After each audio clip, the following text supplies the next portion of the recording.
Pemirsa, kita ketemu lagi dalam tema seni dan tradisi. Saya tampil bersama-sama beberapa narasumber yang akan membahas tentang perlunya seni, perlunya budaya di dalam membina karakter bangsa. Dan untuk kali ini saya didampingi sebelah kiri saya Profesor Dr.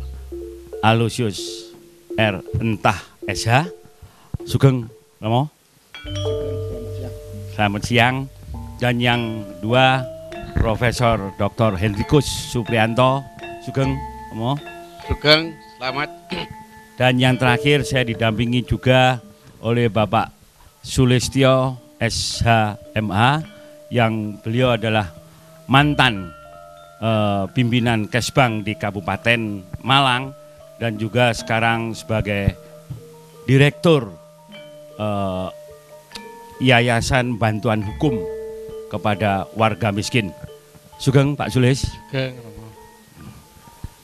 Para pemirsa, kita lanjutkan pembahasan kita yang berkaitan dengan seni dan budaya.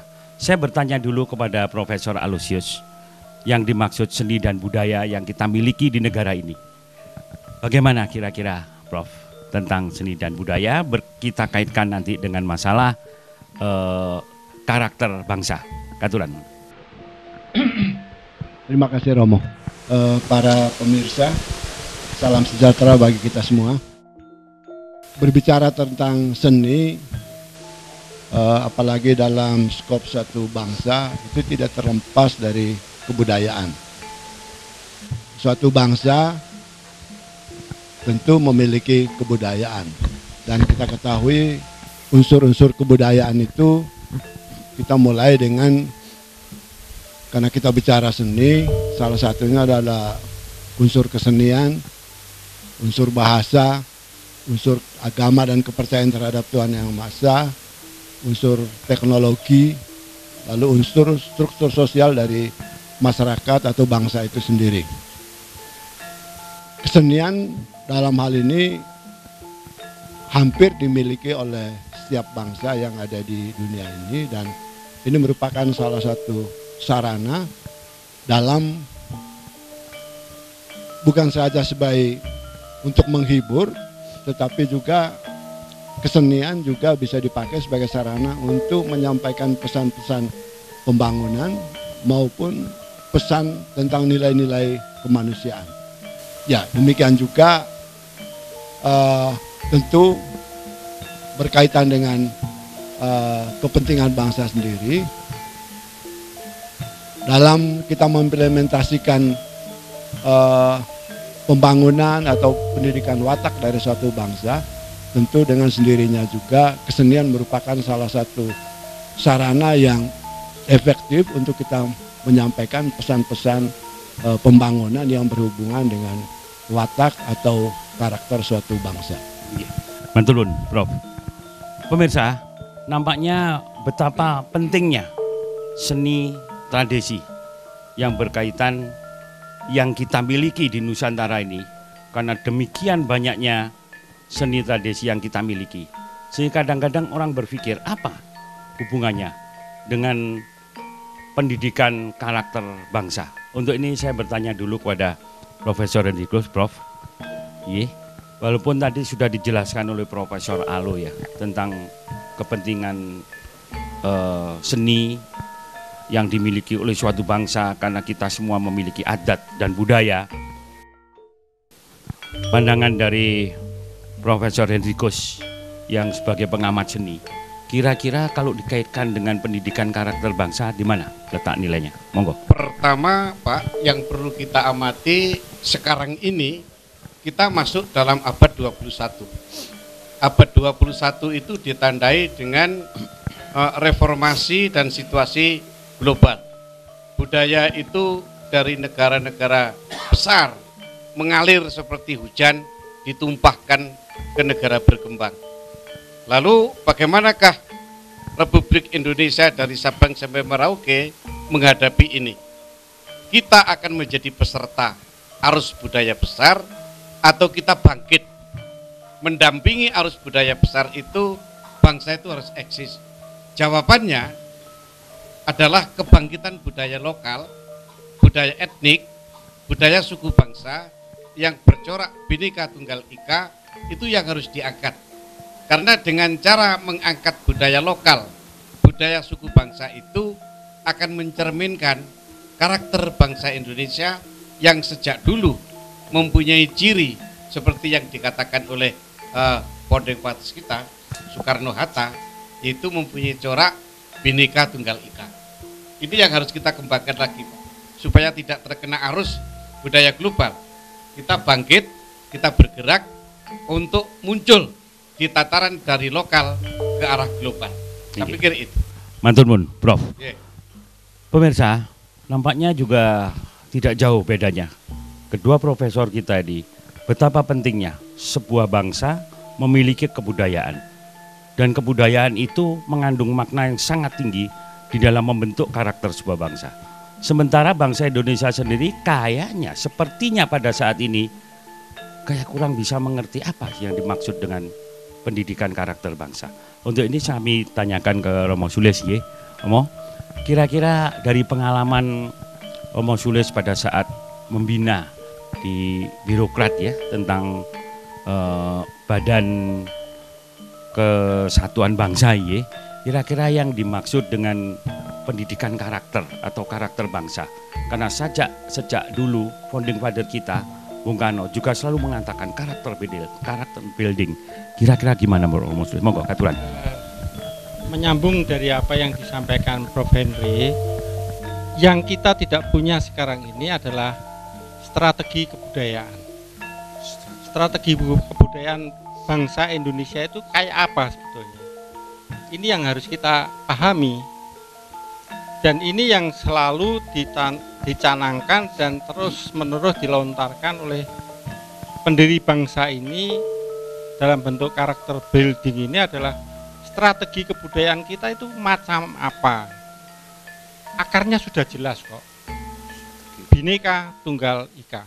Nah, kalau kita sudah berbicara masalah Bhinneka Tunggal Ika, berarti di sana ada politik kebudayaannya yang berakar dari Bhinneka Tunggal Ika itu.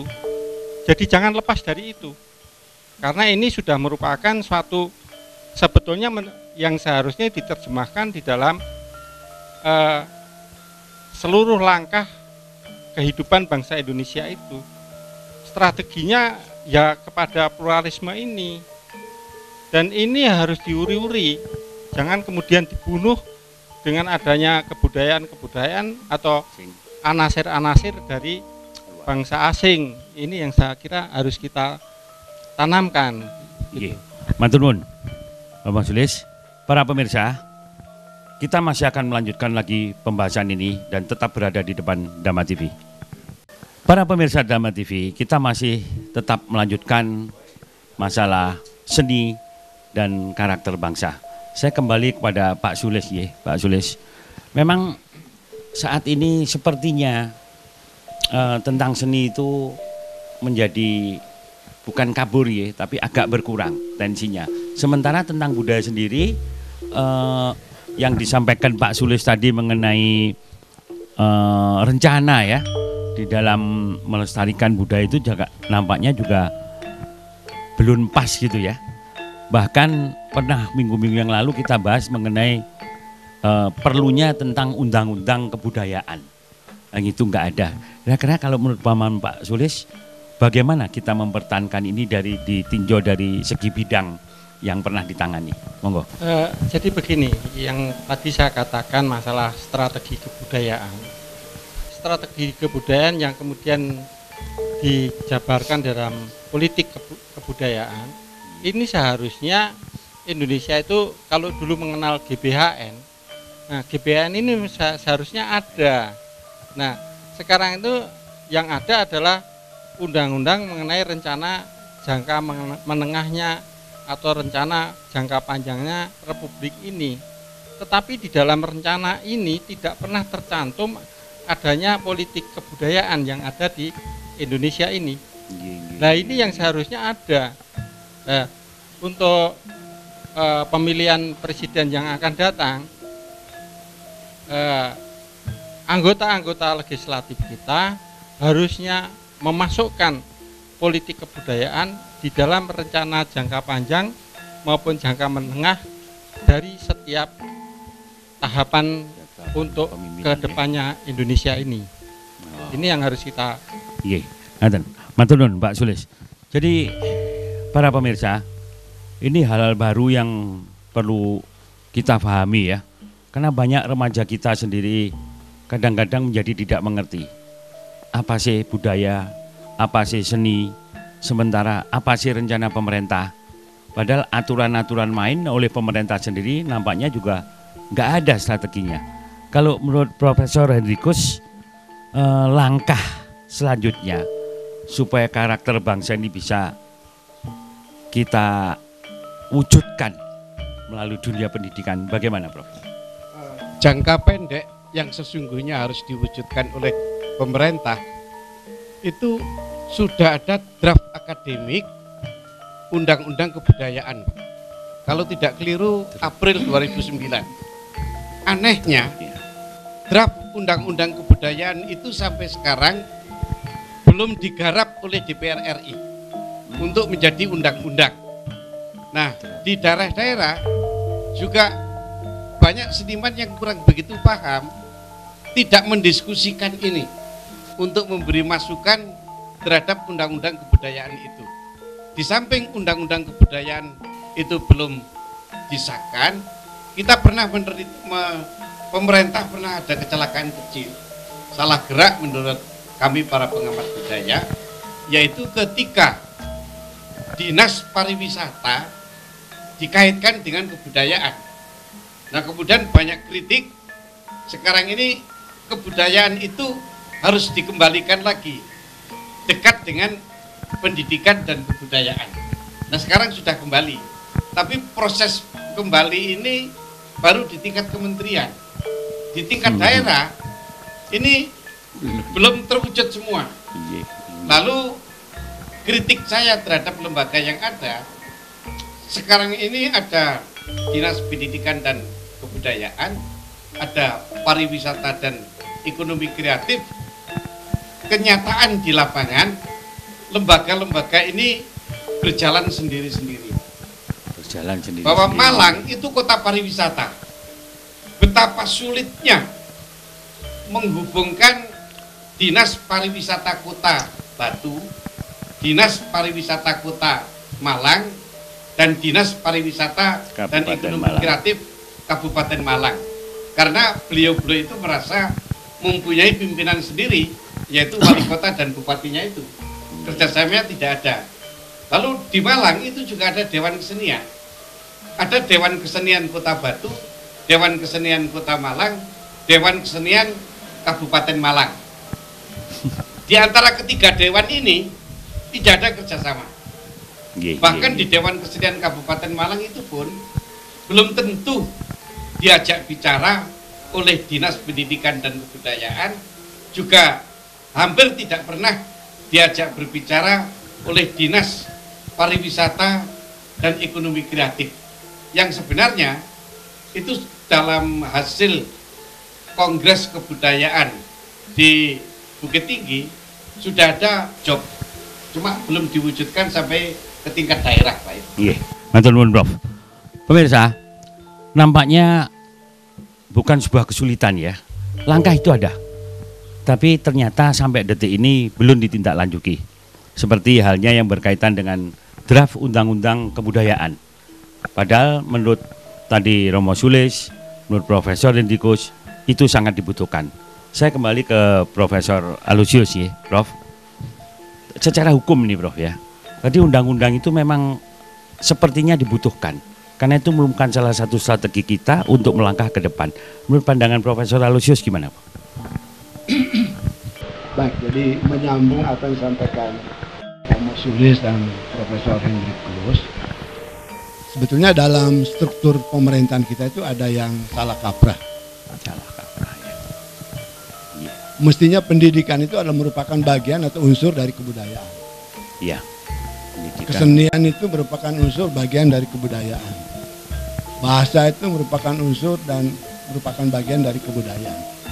Jadi kalau mau disusun departemen atau kementerian, mestinya induknya itu adalah Kementerian Kebudayaan, lalu boleh numpang di situ Kementerian Pendidikan. Tapi kan kita salah kaprah, jadi seolah-olah kebudayaan dinunutkan ke pendidikan. Padahal begitu ya. pendidikan itu hanya merupakan salah satu unsur dari kebudayaan. Jadi benar apa yang disampaikan oleh Profesor Hendrikus, mestinya rancangan undang-undang kebudayaan ini memang harus menjadi prioritas untuk disahkan. Cuma apakah nanti setelah itu kita perlu harus menata kembali susunan struktur pemerintahan itu, kementerian itu ngikuti induk atau induk ngikuti anak. Sampai saat ini kan kebudayaan ini dinunutkan di pendidikan, dinunutkan di pariwisataan. Gitu Sempat salah kaprah kan papan struktur di daerah itu yang ditamakan ke pariwisata dan kebudayaan. Mestinya yang benar kan kebudayaan dan pariwisata. Iya. Matur nuwun, Prof. Para pemirsa, ini memang sangat akademik sekali masalah aturan-aturan yang ada ya. Sementara kadang-kadang seniman hanya berpikir yang penting bisa berkreasi seni. Tapi ternyata di dalam praktek itu ada aturan-aturan yang harus ditata oleh pemerintah. Kita masih akan melanjutkan pada season terakhir, tetap di depan Dhamma TV, jangan kemana-mana. Terima kasih para pemirsa masih tetap berada di depan Dhamma TV. Kita lanjutkan masalah seni dan tradisi ini, keterkaitannya dengan pendidikan karakter bangsa. Saya ke Profesor Aloysius dulu ya Prof ya. Sepertinya ada salah kaprah yang berkaitan dengan masalah struktur pemerintahan. Sehingga ada usulan harusnya kebudayaan dulu baru yang lain-lain ya. Dalam fakta memang budaya itu sepertinya dititipkan ke sana kemari. Ya. Setengah tahun yang lalu kami menyelenggarakan kongres pengait kepercayaan masyarakat adat dan tradisi. Dan situ pun salah satu usulan kami hasil kongres adalah Menteri Kebudayaan berdiri sendiri. Apa kira-kira menurut Profesor Alo bisa sepakat dengan kalau ini nanti seperti itu? Baik, terima kasih. Kalau dilihat dari urgensi, kalau Kementerian Pendidikan itu memang harus menjadi satu kementerian sendiri atau satu departemen sendiri, Kebudayaan. maka kebudayaan ini bisa ditampil sebagai kementerian sendiri. Walaupun mestinya tadi saya mengatakan pendidikan itu hanya salah satu unsur atau bagian dari kebudayaan. Nah, keterkaitan dengan pendidikan karakter bangsa. Nah, apa yang harus dilakukan dalam pendidikan karakter bangsa ini? Karakter bangsa itu kan, karakter itu kan kalau diterjemahkan watak. Watak kita sebagai bangsa, karakter kita sebagai bangsa itu mestinya mencerminkan seperti apa? Gitu ya. Yang mencerminkan seperti watak orang Indonesia. Nah, watak orang Indonesia itu seperti apa? Watak orang Indonesia itu berarti kan harus kembali ke dasar dari ideologi negara, yaitu watak Pancasila. Jadi kalau jati diri kita itu adalah nilai-nilai Pancasila, maka watak bangsa kita itu harus mencerminkan watak yang bercirikan jati diri bangsa kita sendiri. Iya, matur nuwun Prof.